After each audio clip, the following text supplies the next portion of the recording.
And we're live. Hello, everyone. This is iBookBinding's live stream, and today is so unusual in so many ways, but also so habitual because we have some issues, technical issues, of course, because we just. Is there sound, by the way? Does it go through? Pasha, can you check? 1, 2, 3, 4, 5. If anyone in the chat can tell us if there is sound, that would be just super. Yeah? Yeah, there is. Yeah. Okay, perfect. Pasha is in the chat now. So, firstly, as you can see, we don't have our standard bells and whistles and going live sort of, you know, as it is. Raw. Yeah, raw. Yeah, thank you very much. Raw. And it was some time since the last time we had a live stream because, well, reasons. Firstly, because we had a child. My wife and I had a child. Not Not my us own. too, Yeah, yeah. not my own. We've known Oh, each other longer than you and your wife, but it yeah. never came to this. Yeah, Yeah. yeah. Almost a year ago, and I shifted down my work stuff, and we hope, especially Pasha hopes to return to streaming on a more regular basis.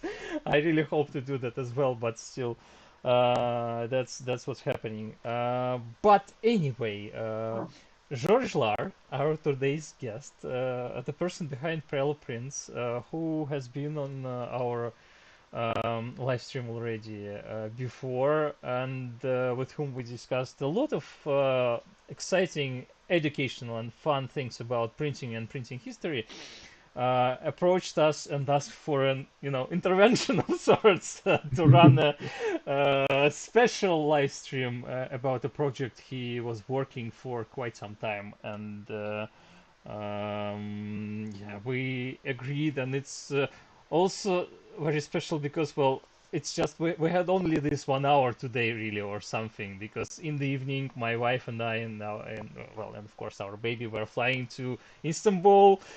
In the morning we also had stuff to do. Yesterday Pasha was flying, so it's like everything is coming down together in one place. So anyway, I'm babbling. George, hi. Nice to have you Hi, thank here. you. Thank you so much for accepting the Uh, idea. yeah, and it's very exciting. I also followed, as Pasha said before we started streaming. He followed your project on Instagram. I also was following and was quite excited to see what's happening there. And then when you offered it, I was like, we need to do that. Well, of course, my co-host is Pavel Voronin. He joins us from Serbia as usual. I'm Stepan Chizhov. I'm in England as of now, not not in the evening anymore, at least for some time. And George is in Denmark. Correct. So in his amazing workshop. So there are also some limitations today about how we will discuss this project because, well, I guess George will explain the best. We will be able to show you some things, but yeah. Yeah. So, what's the project and what are the limitations? Yeah. So last year I was approached by the inspector or curator. Inspector is the Danish term that I have to remember in English. The curator of the Gutenberg Museum in Mainz, or one of the curators, I imagine, asking me if I could make a page of the Biblia Pauperum, which is a block book from the end of the 15th century. And actually, when I read the email the first time, I assumed that she was asking for a print of Yeah. the Biblia Pauperum. And I thought, well, I've never done a page of a block book. Um, so I had to ask, what do you mean? How many prints do you want? Because it's a huge project to make one print. Do you want many prints? And then she came back, said, no. What we are asking is if you can make a block for us. And I was, well, I mean, you cannot say no to that. But the first thing I did was to search a little bit more because I do know about the block books. There are not that many that were produced in the 15th century, but I never made anything from them. I never studied them in detail. So the first thing was to search, and I could easily find the very high quality scan from the Library of Congress in the USA. And then there are others in England, etc., and they are more or less the same size. They are, very, very small margins. So the first thing I did was to print in full size one page, and I immediately realized how small the text is, how small the details are. It's not. I've never done such small details, and especially not text. I never cut that much text.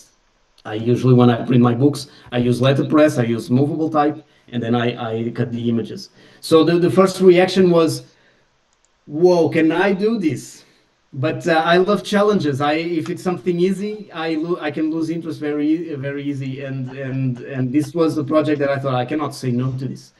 It's So I think any person who visits your Instagram account will realize pretty soon that pretty fast that you like challenges. It's just yeah, exactly, a little exactly. bit And obvious. actually, I think sometimes I think that there will come a day that I cannot get any harder, right? So I need to step back a little bit. So yeah, so the first weeks were discussing a little bit discussing, when I say discussing, not exactly with them, with me, looking what I could do, giving a price, making lots of calculations, and because they know, of course, my work via Instagram, but they never seen something in person. So what I did was I made two small blocks, one small figure of a page and one small text block, and I sent it to them. And apparently they liked it, so then I gave the final price and they accepted, and the work began. Not at the end of the year because I was still pretty busy with other things. So we agreed that I would start that in January, which I did. Yeah. Hmm. Perhaps you can tell a bit about what blog books are and Yeah. why Gutenberg Museum is interested in them. And especially, I would love it if you could talk a bit about the dates of the blog Mm. books, because in all the books about printing, you often hear that this is basically the prehistory Yeah. of Gutenberg's work, but it's really not? Question mark? Exactly. I'll Uh, interject a little bit. I spaced out a bit because I was doing some settings and fixing some settings again. And did we talk about the limitations of our today's stream? no, I didn't. No. So So I'm. let's continue with this one. And Yeah. also, I forgot one of our most important announcements, that we always invite people to join us in these live streams in the chat section. And firstly, we love to see from where people are joining us, and there are already a couple of comments mentioning that Richard Minsky is joining from uh, what is Valety? How you pronounce it? I don't know. Sorry about this. So anyway, Valety, New York, and there is Dave Turnbull, another our regular viewer, writes hi from Scotland. So the limitations, and then Yeah. Pasha, maybe I will have to. I wrote it down here so I Okay, remember. perfect, So yeah, perfect. the limitation is quite is interesting because so what we agreed, what I told them in the beginning, what I told the museum in the beginning, we made a contract, and it was that I would share the work in progress on my channels, especially on Instagram, and they immediately say no to that. They asked me to only share when the block was finished, and I accepted because at the time I was going through a little burnout or big burnout, and I thought, well, this is actually a very, very good excuse to give social media a break and to focus only on the blog, only on the work. And of course I took But photos. the I devil did is in videos. details. What does it mean? Block is finished. Yeah. Yeah, so the block is finished, but I cannot show it today here in the live because it hasn't been delivered yet. So although I finished the block in the beginning of April, I'm only delivering it to the museum so this Friday, this upcoming Friday, the 31st of July. From that day on, then I can share image of the entire block. So for now, what I can show without breaking the contract is this nice little box saying Biblia Pauperum that I made, and the block is here inside, and that's Well, it. we, I we cannot. will also show some snippets you sent us, Yeah. and So Pavel what? will share the images. But that will be it for today. But we promise that we will record a special Excellent. afterward to this live stream, and we will post it in a few days for everybody to enjoy this amazing project and see more details and get more information about it. So that's the Yeah. plan. Yeah. Uh, Another thing I will say, and we will return to our main topic completely. So, Richard is writing that it is Valencia. Thank you very much, Richard. Every day you learn. Espen Brenly, hi from Norway. And also another thing, if you have any questions about our today's topic, or if you sort of envision any questions we should ask George when we switch off the live stream and when we see the block, please post them in the comments. We will either ask them right away or we will ask them after we finish live stream and do this special recording. And anyway, I'm sure George will do his best to answer your questions Sure. related to printing and book history. I don't think we will discuss, I don't know, space engines or something like that today. But who knows? So, Pasha, your question, George, please. Yeah, I have it here written down. I just want to add that so we can show a couple of images of details, and that's because I came to an agreement with the museum that they allow me to show some details, but never the entire block. That's it, and that's only because I finished already, as I said in the beginning of April. But the museum could only accept the block now at the end of July. So there was a long period, and I back and forth with email saying, but something should happen in between, and in the end they agreed that I could share something. So people understand why we are sharing some images, but not the entire thing. Yeah. Yeah. Yes. But you asked me first of all, what is a block book? So a block book, and to illustrate better, I can show this one. This is a block that I'm working from another block book. It's not the Biblia Pauperum. This is from the Apocalypse, and this one I'm doing for myself, so I can share, I can show it at will. So basically, a block book is a very special kind of books made in the 15th century, where image and text are all carved or all cut from a single a block of wood, a single plank of wood, and then it would be printed. They are also very special because they are printed only on one side of the page instead of on both sides, like in a letterpress. And they probably were not even printed original with a printing press, like the one that I have here on my back. They were printed by hand, and that we can see that because the pages on the back, they are kind of shiny, glossy, so you could see that they were rubbed. So they were hand printed. Many people have, and as you mentioned, even in books, in specialized books, and I've seen it in museums that they mentioned that this came before letterpress, before movable type, and that's simply it's not true, because the books that exist today, the block books that still exist today, they are from at least the same time as Gutenberg was already printing with movable type, or from the 60s, from the 1460s, 1470s, and movable type. The first books are from already the 1450s.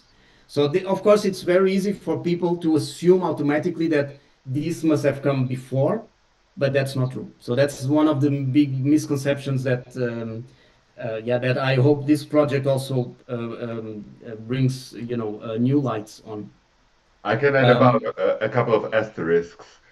Cambridge Library says that they have one blog book that was printed 4 years before yeah. Gutenberg Bible. Exactly. So it's Yes. not saying that all of them exist, and of course, how many books were lost, in the age, and that we never know about. So it's hard to say. But the majority, in this case, the majority that exist, they are from after the from Yeah, after and also the Gutenberg. reason I was so excited to follow your work is that no printing blocks, original printing blocks for blog books survive.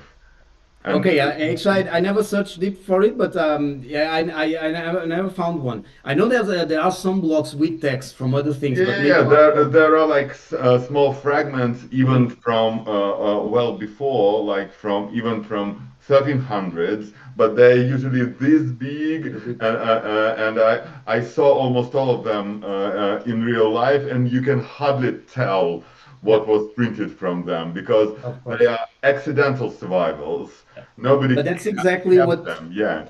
Yeah, that's exactly what the museum intends. So the block that I cut will be displayed next to the original book, so that people understand how the book was printed. Because for people who doesn't know, you don't really realize that the text is cut by hand. It could be movable type.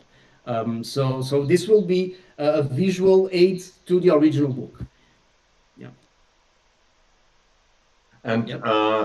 this book in particular, when and where was it printed? How big is its physical dimensions? How many pages it had? Do we know who it was intended for? How many copies survive? Tell us a bit Yeah, about I don't know how many copies exactly how many copies survive, but not that many. So there aren't that many block books in the world, at least in public institutions. Maybe there are some in private that but we don't even know about. I know that this copy of the Biblia Pauperum that the Gutenberg Museum acquired a couple of years ago is maybe one of the best preserved. I haven't seen it live. I will see it next Friday. I'm really, really looking forward to see it.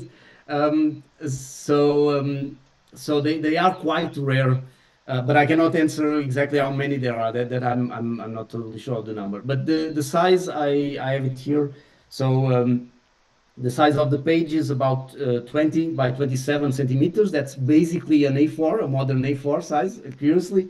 And the size of the image itself, because there's a margin, it's 19 by 25 centimeters. So I have lots of images, not even just, in this block, we have only these two vignettes, and the figures are actually quite bigger. This block is slightly smaller.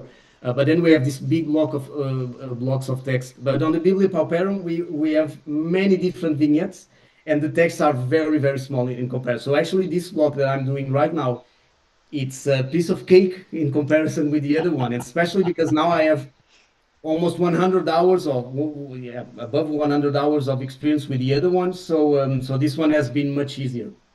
So it is a big book, but at the same time, considering that everything that is on it was carved by hand, it is quite small. I've never cut anything as detailed as that one. So that was really a nice challenge. So we have Sherish Laszlo. Hi from Hungary. Nice to have you here. I wanted to ask. So, did you do it on the first try? Did you have any test runs? How did it work? I can't even imagine how you approach a project like that. As a follow-up question, did it bring you any new ideas for future projects? Maybe something, as challenging or maybe even more? Yeah. like So all 40 pages of it, for yeah, all example. 40 pages of it. So, okay, so first try, yes and no, because as I mentioned before in the beginning of our streaming, I did a couple of tests, test blocks of the exact page in the exact same, so the one by one scale to test it on. When I came to carve or to cut the entire block, it was not exactly the first try. I had already tried it on. I can also say that the this one that I'm delivering now to the museum, actually, I think it's better than that first try. Also because the first try was just a try. It was just to see what I could do in that scale. But the final work is, I think it's even better than the tests. But yeah, this being said, it was on the final block. Yeah, it was the first try. So because it is such a huge thing, I chose the wood very, very carefully, and I had to. I couldn't. I didn't have the time to cancel halfway and then start all over again. So I was extremely careful also not to make any mistakes, or because with woodcut, If the gouge or the knife goes, whoops, a little bit too much, you can always glue it back. Yes, not Yeah. always, sometimes, but and fortunately, I didn't have any accidents, or everything went well. And this being, I can also add that the block is it's a cherry wood. And what was more challenging, cutting the images, which I think are similar in style to what you did before, because these Mhm. are German, mid 15th century, or the letters, because it's Fraktur, and they are kind of. Yeah. The letters was obviously very very tricky because it's the size, it's so small. One thing that I have to be very honest here is that this block is not intended to be printed with. So, it sounds a little strange, but of course I did it as best as I could, and it is a replica, as in it is based on the original. So I had to go identical to the original. But since I haven't printed from it, I actually don't know what the results will be, and I think the museum will never print. Maybe in 100 years someone will print. I don't know. Um, so what was tricky? So Everything it's was not tricky because I. intended, but it could be used for printing. Yeah, you could. So it's carved Yeah. in a way that Okay. it Because I would was look like, good. stop, what's happening here? No, Okay. no, no. It can be used for printing. So everything is cut, and if I wanted, actually, I played with that idea in my mind for a long time. Should I make one impression, just one impression, because then I could replicate it digitally. But the thing is, as soon as you go with a roller with ink, you don't have the original block, the original, clean block anymore. Yeah. And again, for something that took me so many hours, I didn't want to risk it, and that was never the intention with the museum. So I decided not to do it. So it will always be, maybe one day in 20 years, I think, maybe I should have printed. Yeah, maybe, but that was not the intention. I have two blocks here that these are from some of my previous editions, and you can see how dirty this one, and this one is actually quite clean. And they were printed exactly the same number of times, but this one I managed to have it clean. This one not so much. Yeah. So it's very risky, and also because I know my press, and as soon as I make the first impression, the face of the block changes a little bit, and I didn't want to risk with this block, which has so finely details, and of course I could also print it by hand like they did it, but there is a huge margin for mistakes, and I decided not to do it. So I'm going to deliver a clean block, and after delivery, then, well, they can do whatever they like, but I hope they don't print with it. I hope they stay with it. But yeah, That's both were very tricky because the letters are very small, but the faces, especially the faces, they are also very small. As I said before, I never cut such tiny details. Eyes, very small eyes, and very small fingers. So it was tricky. Maybe you can show a photo. yeah, To sure. illustrate if Okay, someone let's try. hasn't seen any images on social media. Uh, so I think this is the very book, although not the very page. Yeah, that's Uh, the original book. So these are yeah, images from the Gutenberg Museum in and I, Mainz, and I Germany. think you can immediately see that the impression itself is pretty pale, and this is what the blog books usually look like. And Mhm. also the size of the text. It's I tiny. mean, this is this is mad, especially the dots above the eye, Yeah, and it is really yeah, yeah, crazy. yeah, yeah, yeah. And you can see the whole book is like you said, It's an like A4. It's basically an A4. A4, so Yeah, people yeah. can recognize very easily. The And reason this why is the the ink page, is I so. think. Yes. Yeah, that's another. So I suppose this is another edition, right? Yeah, yeah, yeah, The yeah. reason why the ink is so pale in comparison with, let's say, the Gutenberg Bible is because for block books, they were mainly printed with iron gall ink. Iron gall ink was the ink used in the Middle Ages up to the 19th century to write, and it is made with oak galls and iron sulfate, which means that with time, with exposure to the elements, to oxygen, the ink starts to rust a little bit, to fade a little bit. So to rust because it has iron, so it becomes a little more brownish. In comparison, the majority of books printed with letterpress, or all the books printed with letterpress with movable type metal, the ink is oil based. So it's very, very dark, and it keeps being very, very black and very dark for hundreds of years. So that's the main difference. That's why the block books always look a little like a little ghost in the page. That's because of the ink that they used. And I think here this brownish color, this is what you're talking about, the Yeah. oxidation. Yeah, yeah, Yes. yeah, yeah, yeah. Exactly. So if you compare that page with a page of the Gutenberg Bible, you will see that the Bible is very dark in comparison, and that's because it is an oil ink. So it doesn't the same effect doesn't occur as in a block book. But So yeah, And so when you and when I that's think about these small lines or the eye on the guy, that must have been nerve-wracking. And it was so for this work for the first time, which is something that I've been considering for a long time. I bought a magnifying glass. I can even show it. I have it here. So this magnifying glass with an LED ring. This was I couldn't do it without this. As simple as that. I mean, I'm maybe if it was 20 years ago, but my eyes are not as they were. So the magnifying glass was a huge help. How they do it in the Middle you Ages. probably know the two theories behind it about the Middle Ages.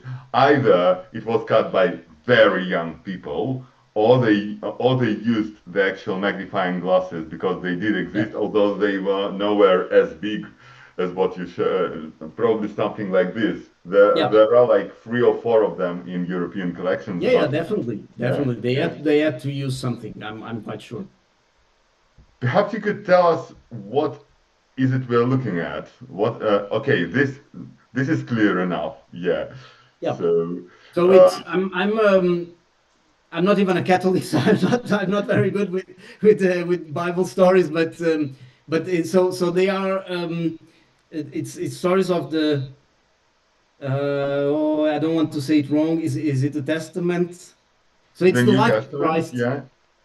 It's the life of Christ, and then on those niches on top and on the bottom you have the prophets, and the Hmm. prophets are telling the story, and then in the middle you have these episodes of the life of Christ. And the page that I've made is actually, I think, the first page on the book, if I'm not saying it wrong. I think it's the first page, and it's the Annunciation. So oh, wait a minute. Let me very, very, very quickly No, look at that the this is book. baptism, I think.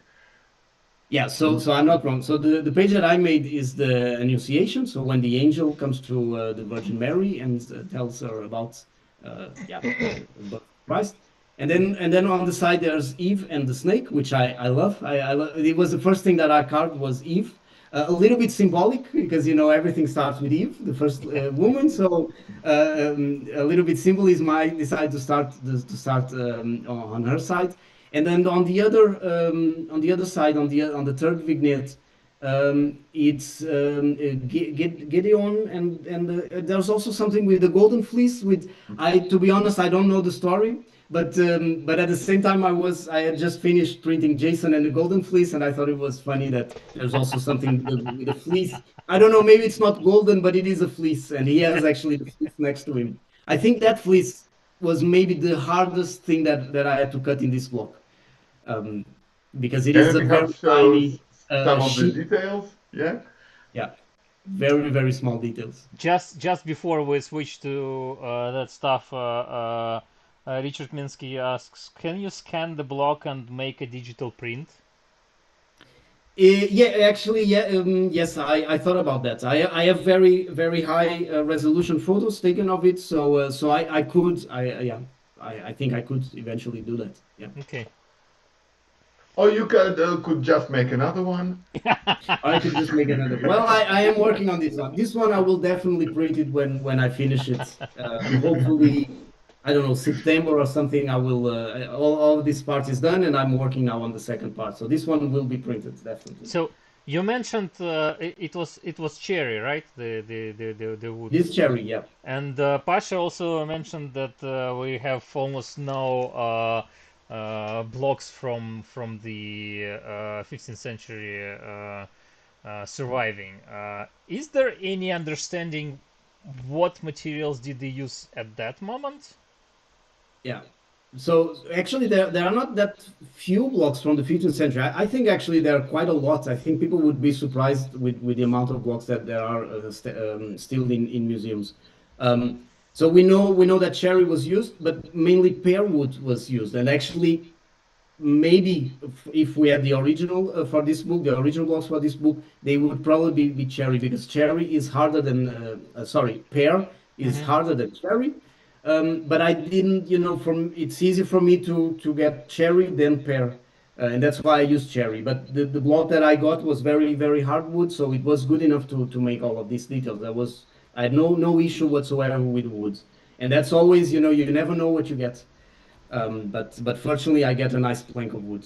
But yeah, to actually, I should add, everybody who's interested in the history of printing should go to Berlin to the printing museum. They mhm, have permanent exhibition of printing blocks from 14th and 15th century, not for yeah, the block books, but for prints. well, There the are things, quite yeah, quite I a know few, the images, yeah. and you can see, and there is some variety. I remember seeing some walnut, I think it was. Yeah. I've read about walnut. Yeah, that's right. I never tried it, but yeah, it should be also be possible. Yes.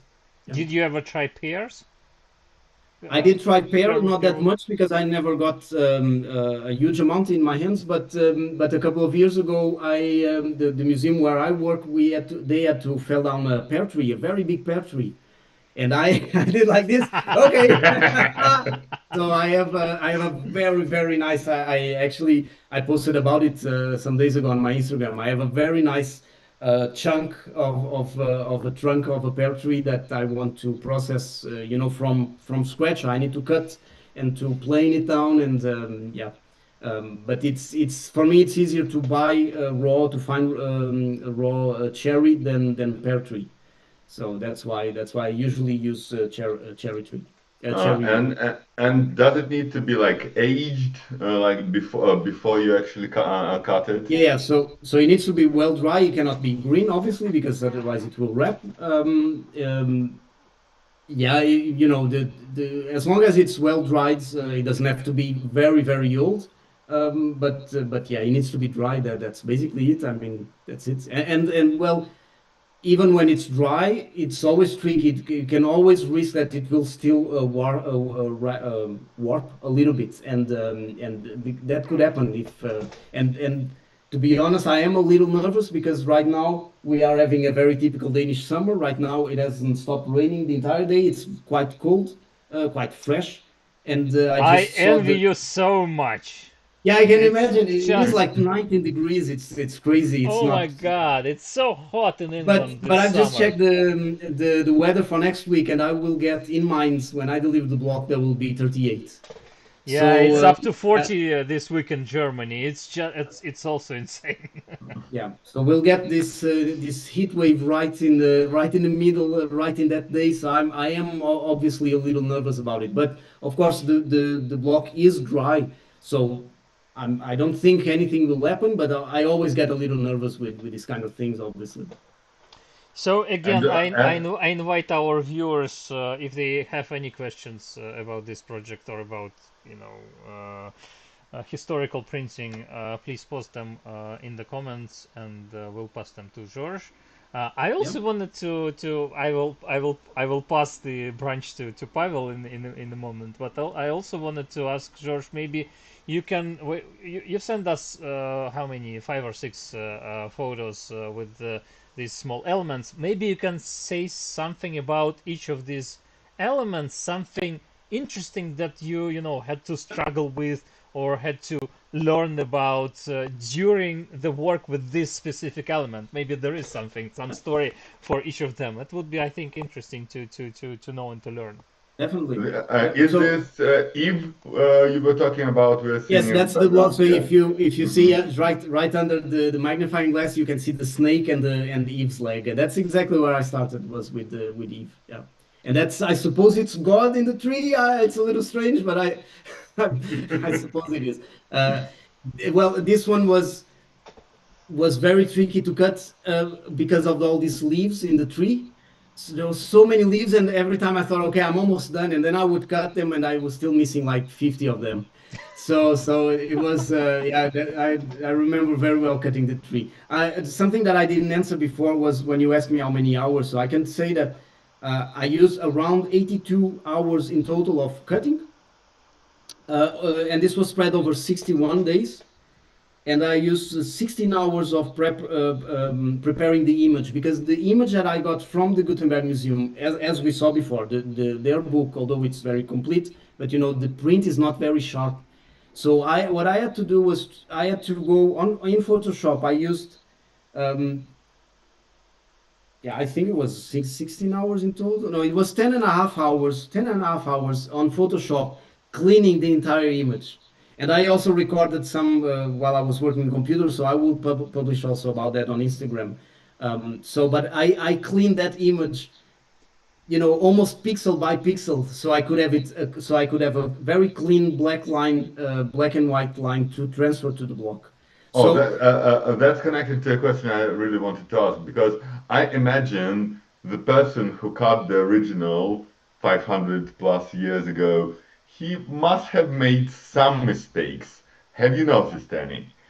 definitely, definitely. There is always something. The thing with this with the original image is that there are some small details missing on the original book. So what I had to do was, because it wouldn't make sense to just cut those parts away like they were never printed. I don't think that was the cause. So what I did was in Photoshop, I had to, if a corner was missing, then I could just clone a corner from the other side and paste it on this side.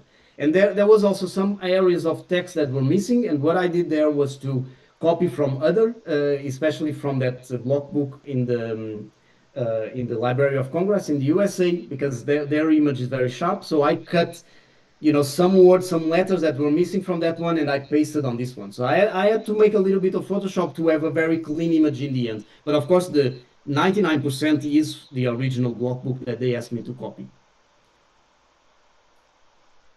And that took me, as I said, 10 and a half hours, and then it took me 5 hours to transfer the image, this digital image, into the block itself. And that I did using this freezer paper technique that I have a couple of videos on my Instagram, which is a super technique that works very well. But I always have to go with a pen.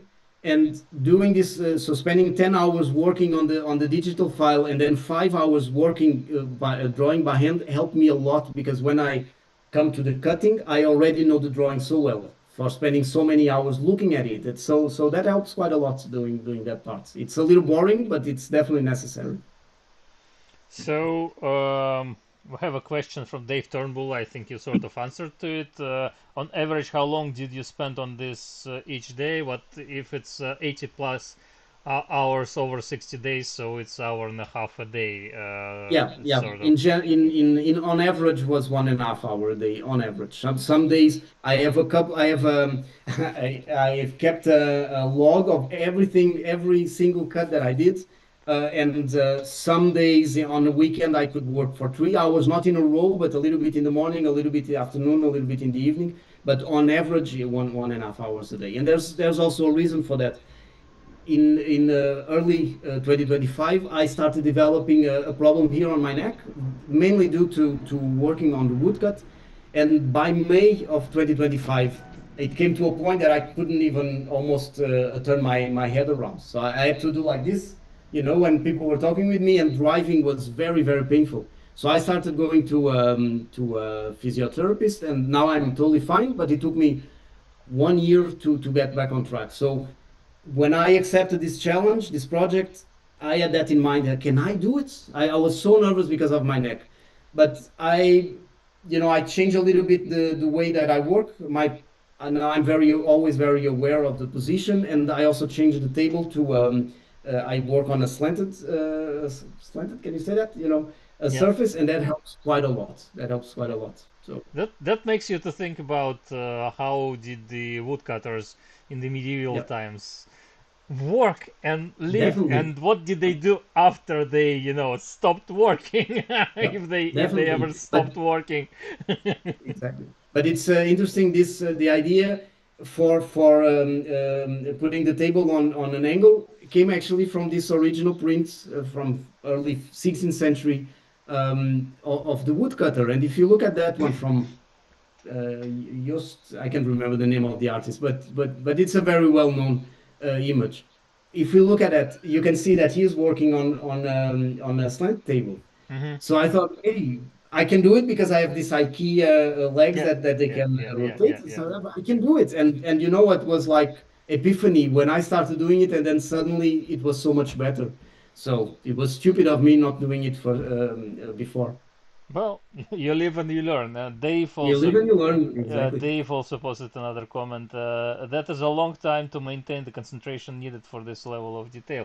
By the way, in your experience, how long is the reasonable time you continue working without a break? Because obviously, the more you work, the more tired you get. The Yeah. more eyes are, getting used to Yeah. the stuff. The more is the chance to make an error and a mistake. So Yeah. So it's 45 minutes. It's an easy answer. It's around 45 minutes, and actually, uh, um, I don't know if you know this British show called Time Team. It's this archaeologist. Yep. And I love it, and maybe one day I should write to them because this was cut with Time Team always. I think almost every single time, and for two reasons. So I always had something in the background because I don't watch the show, I hear the show. yeah. Sometimes I lift my head to see what they're doing, but otherwise I'm just listening. And the episodes are around 48 minutes and they Okay. are all on YouTube.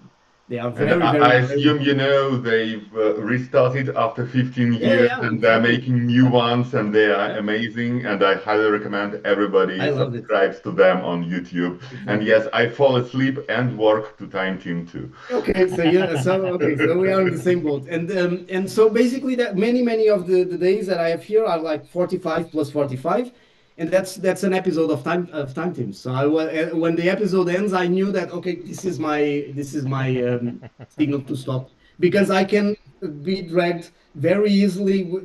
I can forget about time, and that's a huge mistake. So it was very important for me to have this kind of alarm, saying, okay, now it's time to stop, time to move, time to stretch, because yeah, you can. It is the level of concentration is very big, and it's easy to just get lost. So what can you tell us about this snippet?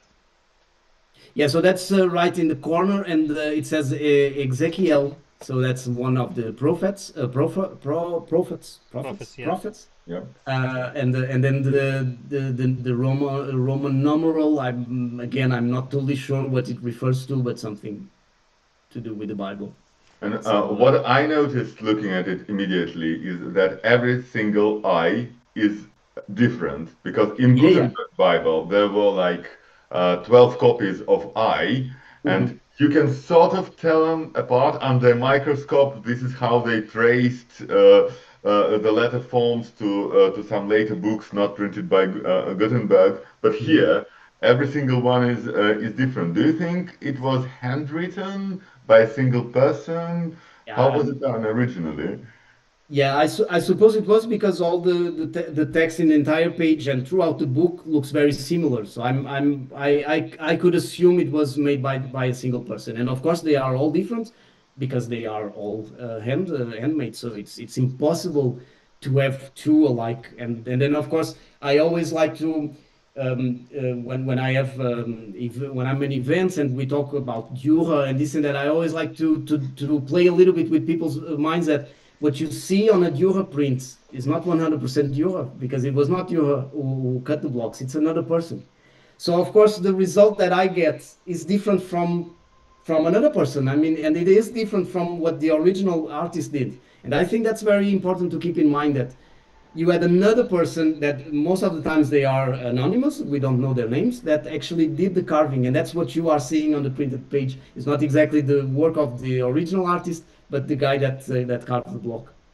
Actually, that's a wasp nest you're touching because us historians like to argue about the very best of Dürer's prints that he Mhm.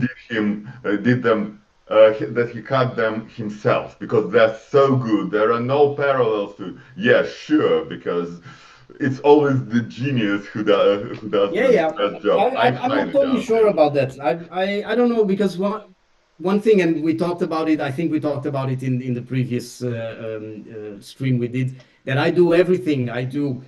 the woodcut and I compose the text and I print, but it was not like that in the Middle Ages. They were very highly specialized, and I don't know. I'm not an expert in Dürer, but I honestly don't think that he cut his own blocks. Maybe tried a little bit just to see, but I don't think I think he would focus on also because he was also a painter, so I'm pretty sure he was quite busy with other stuff, and he had And he was also a very high. businessman, and he And was also also a businessman, traveler. exactly. Yeah, so Yeah, yeah, yeah. So I think he had very highly specialized people that because if you are a professional woodcutter and you focus on these 12 hours a day, then you are very good at it. Then you could work with euros. So I don't think there's any problem with doing that. So this is one other, another profit, and actually, funny enough, this is the final block. But the test that I made for the Gutenberg Museum was exactly this figure, and here is one. I don't have the original, so they kept my samples. That's fine, but I have photos, and when I compare the photo of what I did and this one is way better. So yeah, it was fun, and yeah, very very very tiny eyes, as you can see, and tiny details. Yeah. and very warm expression, like Yeah, wise yeah. wise man. They're Yeah. always angry. They are always angry. It's And this is interesting the other how one. how much you can change the perception of the person on these wood blocks by some minute details and Yep, some minute movements of your hand when you're carving, because completely. yeah. Yep. No, that's totally right, and that's something that made me always a little bit nervous, especially when cutting the faces, because if you get it wrong, then it will look strange. It will look different, and I know that many people would never notice, but I want to make a proper job, and when I'm copying something from an original that has to look like the original, then obviously that it needs to look like the original. So that was not easy. I really had to concentrate in those bits, but I am happy with the result. I actually, and I don't say this many times, but And I am. actually, you can see the difference in expression between these two. This is what they usually look like: very solemn, Yeah, very like poker faced. And yeah, he's a good guy. yeah. Oh, here she is. Yeah. Yeah, that's Eve exactly. That's where, as I mentioned, as where I started with the little snake and her and yeah, it was really it was so when I start something, of course I had the drawing ready, and then but I didn't really test the wood. I test a little bit on the corner, but when you start cutting for real, then that's when you realize if the wood is good enough. And I remember writing to my friend who got me the wood from Germany. She got me the plank, and I wrote to her saying the wood is good. So because you never know, you never know. And actually, this block I made a video about this some weeks ago on my Instagram where I show that I have two blocks of the same design because I started another block and I've cut this first angel, no problem. But as soon as I started cutting the text, the wood like it crumbles. And this one is going to be printed, so I was like, no, I wasted already like 10 hours or 15 hours, but I dropped that one and I started a new one. So that's how it is. I wanted to say that the snake is so cuddly over there. It's Yeah, like with the little ears, yeah, it's so yeah, funny. yeah. With I'm glad evil it's not in the imagination misogynistic at its best. tradition, because often in 15th century they cut snake eerily similar in face features to the Eve. Yeah. Yeah, so this is all right. Yeah. Maybe it's a good photo where you can also talk about the instruments that he used, because Yeah, of here you can course. see they're really, really precise. Yeah. So so And also before you return to the instrument or move on to the instruments, I wanted to remind to our viewers that we have some useful links in the description of the stream. A link to George's Instagram account and website, also our social accounts. So please subscribe, like, share to everyone who enjoys stuff like that. But also we'll be starting to get closer to the end of today's live stream, because as I mentioned, we need to also record that special afterward, which wouldn't be streamed, and we have a flight to catch. So if you have any questions, either about the whole block, or about what we already discussed here, or about something else related to this topic, please post them now, because soon we will be going offline. Yeah, sorry. Yep. So the tools that I used, it was mainly this knife that I use for all my woodcuts. Pasha, maybe And you'll this, switch off sharing, and I'll make Yeah, George's done. video larger. so this was a custom-made knife. It's not something that you can buy in an art shop. Many people that work with woodcuts nowadays, they use the Japanese hangito knives, which I also have one, but I don't like to use it that much. This one is it has the bevel on both sides. The hangitos only have it on one side. Um, and I know, I know that some people probably roll their eyes because I'm not using the Japanese tools, but this works for me perfectly. And it's a little hard to say, but I would say maybe 80% of that block was cut with the knife, because there are not that many white space areas. There Hmm. are very tiny details. So the knife quite a lot, and then of course the gouges, and these are from File, this brand from the Switzerland. Everyone knows them, and very small. I mean, it's very hard to see, but they are the smallest Yeah. V. So the smallest V that they make, and then the smallest U. You don't even see a difference here, but the smallest U. And then very rarely I use a bigger a gouge to clean up some spaces. But I mean, this was not used that much. Basically, it was mainly the small things. Yeah, and the knife. So this is my best friend. Basically, it was all done with this knife. I had a So friend. when do you use U, when do you use V, and when do you use the knife? How do you decide? Yeah, so the when the contours to go around the lines of a figure or even the text, it's almost always with a line, unless it is big enough that I can trust that I can go with the V. But usually, especially in the Biblia Pauperum block, it was almost always with the knife, because it is always such small details. And with the knife, I have much better control, and I can cut very small details. So I mean, this is it. And actually, we don't have at least visual reference to the use of gouges in the 15th century. We know that we use knives, but we don't know about this. I'm pretty sure they did, because I mean they do exist for woodworking, for other kind of woodworking, but we know that woodcutters used knives. So, and this is what I use the most. Um, Between the V and the Is U, is it the same for your other projects, yeah. or this is, this project was special in this No, way no, with it's these it's the tools? same for every project, mainly. Yeah, yeah. I use the knife a lot. The difference between the V, the small V, and the small U is that with the V you can get a very thin line, because the tip is on a V, and the U always makes it a little larger. So and the U's, I have the 0.3, the 0.5, and this, I think, the 1 millimeter. So I can start, and I do that. I start with the small one, and that's great. If you can, here on my table, you can see I always have all the tools. So I can afford, because I have the tools, to start with the 0.3, change, do the same cut with the other one. So I don't need to start big, because when you start already with the big one, you have a much more bigger risk of making a mistake. Um, but this being said, when I teach workshops, I always, on the workshops, we try to use only two tools: the small V, and then a larger U shape, I think the 5 millimeters.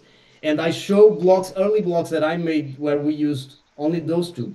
So I like to show that you don't need to buy the entire set, because they are quite expensive to do this. You can start with two tools, and then, if it's something that you really want to do, then buy more, which it's what happened with me. That's basically it.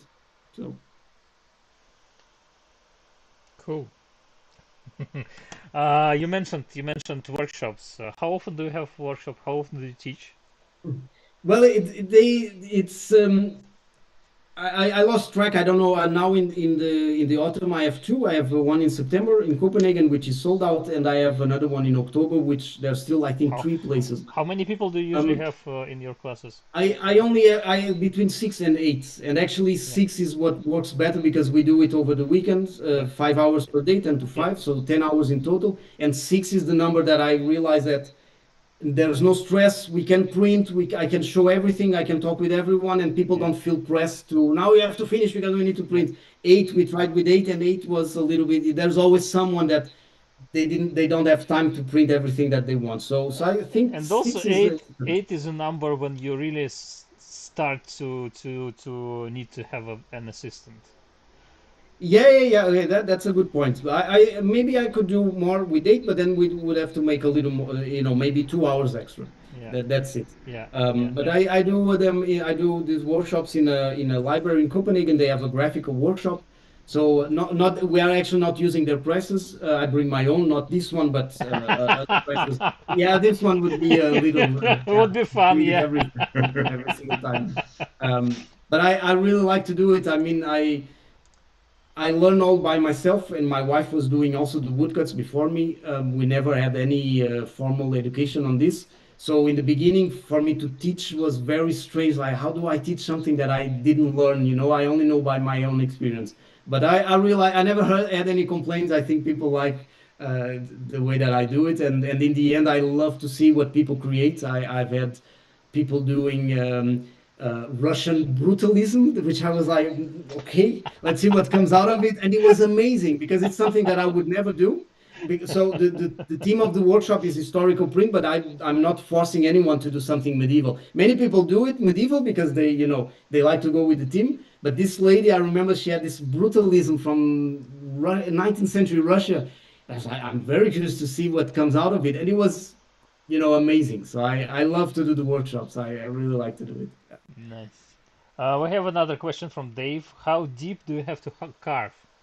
I was hoping someone would ask that. So I don't know the measure. I never actually measured. I cannot say how many millimeters or anything. But I maybe I don't go as deep as the originals, to be honest. In this block, I went deeper than I usually do on my own things because I Hmm. wanted to go as closer to the originals. And the main reason for that is because in the 15th century they were using the ink balls, or dabbers to press the ink, and you get the entire block inked. So when you're pressing, there's a huge risk that you will pull ink from the white areas. Hmm. But nowadays we use rollers, and Hmm. I only use the dabbers when I'm doing a demonstration of historical print. But otherwise, at home I use rollers. And when you use the roller doesn't go. It's much easier to control. So nowadays we don't need to go as deep. But I've had original blocks in my hands, and it's mind blowing how deep they go because it takes much longer. Of course, the deeper you need to go, the longer it takes, and it's mind blowing.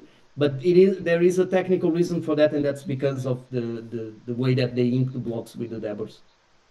So I don't go that deep in my own works. On this block, I went a little more, but I'm quite sure that the original was more than this. But we don't have the original, so we cannot compare with the original.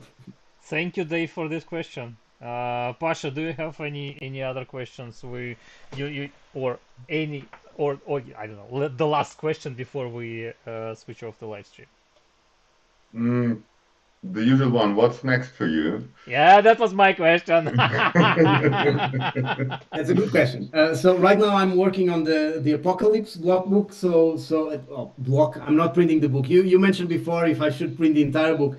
Actually, I flirted with the idea with this one, but it takes so long time that I think maybe for 2 or 3 years I wouldn't do anything else. And I don't know. I don't think I want to do this. Well, you To do should that. you should But just choose a perfect book and make it like your lifetime project, yeah, it could be, but I thought about that. So I started with this one, and maybe next year I could do another one because this is quite nice to cut. Um, so yeah, maybe, but that's not a project in the table. So I will finish this block, and I hope to print it before the year ends. Um, last summer I ran a survey among my subscribers, my audience, and many people asked for a real book again, like I did in the beginning, like Mm-hmm. I told you before. So a couple of days ago, I had an idea. I do have ideas for books, but there are some details that I don't have in place yet, and one of them being the text. So that's something I cannot talk much about because it's still on the works.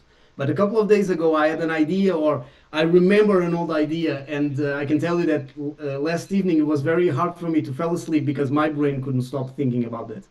And that's the way that I work. If I have an idea, I need to put it in paper, which I already did, and then I can rest. And that's what happened last night. So my loyal and very lovable subscribers, they can expect news very soon for a book project for next year. Can't wait, can't wait. Everybody should subscribe to your Instagram. I mean, the production quality of your photographs and your videos, it's Yeah. another aspect that I love. The love you put into your prints, into your cutting, you also put into content you make. Yeah, Uh, yeah, yeah. and I imagine it takes time. It takes time, yes. But I want to do it, and I try to focus on that. It is lots of work. It is lots of work. I mean, I cannot lie about that. But in this age, in this time of and age of AI and content generation and everything, I really want to make a difference. And there will come a point where people don't even believe that's real. They will think that it's AI. I mean, I had in an event last year, also in Copenhagen. I was carving a block, not this one, another one, and a person asked me, "Oh, you did that with the CNC?" Like, no, I'm doing it in front of you. I'm cutting it literally in front of you. And he was like, "Yeah, yeah, but you probably did it with the CNC before." And I don't argue with this kind of people. It's like, yeah, okay, yeah, thank you for passing by. But people, that's my biggest problem with AI, that people will lose the sensibility to understand that some things can still be done by hand, and there are people that can do it. My I'm hope, a my little afraid hope of that. is that at least some people will get so fed up with computer technologies that they will return to Yeah, manual crafts. That is my yeah, hope, and yeah, yeah. my hope is I sort of hope that what we are doing here is one of the things that will help them to come to this. Yeah, I agree 100%, and I have proof of that with my workshops because um, lots of people are interested, and it's funny that's another detail that people are very interested in the woodcuts because of course many people do the lino cuts, and in my workshops in the beginning I always say everything that you learn during this weekend you can apply to lino. Lino is the same thing without the knife and much easier. You can get the level of detail with lino, but it's the same technique. But many people, they ask for the woodcuts. They want to come and learn with the woodcut, and I think that's amazing. I love that. So definitely we will. I think we are already seeing this shift. Many people are using the AI. Many people don't care. But there's a very nice slice of population that will say no to this. We want the real thing, and that's great for us Yeah, makers. absolutely, absolutely. So Dave wrote, AI doesn't put soul into the work. I would say that AI is a different discussion. Yes, it is.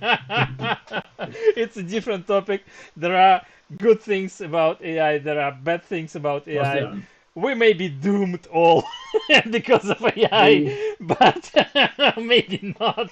We'll see. Maybe not. maybe not. I'm Yeah, not against AI, by the yeah, way. yeah, I yeah, see it as a tool, yeah. but there Exactly, are many issues exactly. that There are some we still issues. have to I know. think at the current moment, the main issues are with the false information that can be produced by AI, especially when AI is used for Google search or something like that. Yeah, It's yeah, like you have to exactly. not only double check, you have triple check everything, and We were just checking, the information about how the handle on our baby carrier should be placed during while we are driving, and Google AI completely, gave us false information about this type. And it's like it's unsafe. It's about your babies, It's if something happens, who will answer for that? Exactly. So that's a whole other issue. Richard Minsky, thank you for a great session. Thank you everybody for being with us today. Once again, I invite you to follow George on Instagram and check his website, and also when our social accounts as well. I plan a video about our favorite topic, what is a book, what makes a book, but related to our newest member of our family, because we were driving somewhere and I recorded how he's flipping pages of baby book with his feet, and I was like, okay, that's a nice reason for discussion. So there will be something. I hope there will be at least something on our social accounts, because there was nothing there as well in the past couple of months. Thank you, everyone. It was great to talk to you, George. We're switching off and we'll continue for a bit, and we'll post this video when George allows us. Thank you, everyone. Thank you, Bye, everyone. everyone. Thank you. Can I have a technical break for like a couple of minutes? A couple of minutes, yeah, sure. Yeah. Feed my addiction.